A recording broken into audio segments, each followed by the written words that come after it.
Next வந்து நம்ம சாம்பார் பொடி வந்து அரைக்கிறோம். சாம்பார் பொடிக்கு வந்து காய வச்ச மிளகா வெயிலில் காய வச்சு வந்து எடுத்து வந்து வச்சுருக்கோம். ஸோ இப்போ நம்ம இதில் வந்து விரலி மஞ்சள், பெருங்காயம், கட்டி பெருங்காயம், நீட்டு மிளகா வந்து போட்டிருக்கோம். ஸோ இதுக்கும் அதே தான், தனியா வந்து நல்லா வாசனை வர வரைக்கும் வந்து வறுபட்டு எடுத்துக்கணும்.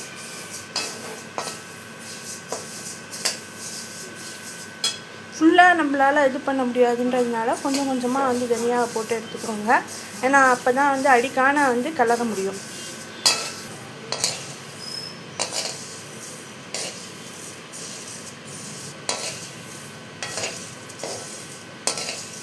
நம்ம கடற்கரை முடிச்சுட்டு இந்த இடத்த காலி பண்ணலாம் அப்படின்னா அடுத்தது அதுக்கு ஒரு சண்டை லேட் ஆகிடுச்சு.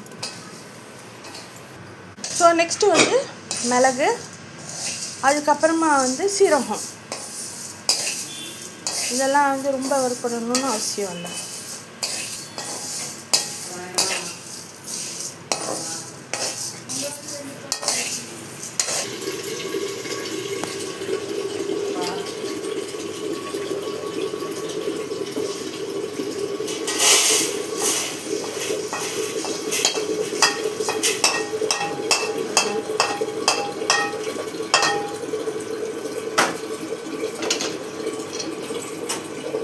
நெக்ஸ்ட்டு வந்து சீரகம்.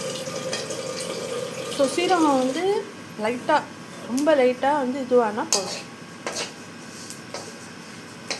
வறுபட்டா போதும்.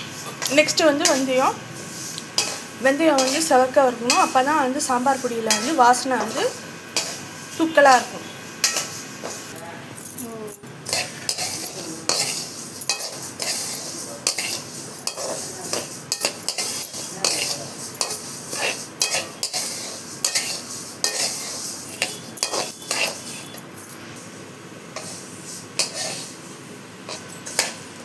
நெக்ஸ்ட்டு வந்து துவரம்பருப்பு வந்து சூடு பொறுக்க வந்து நல்லா வந்து வறுக்கணும்.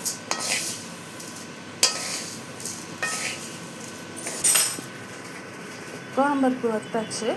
அடுத்தது வந்து கடலைப்பருப்பு. ஸோ கடலைப்பருப்பும் வந்து வறுத்தாச்சு. கடலைப்பருப்பையும் வறுத்துட்டு இது பண்ணியாச்சு. ஸோ இதுக்கப்புறமா வந்து நம்ம வந்து இது ஆறுனதுக்கப்புறமா அரைக்க வேண்டியது தான்.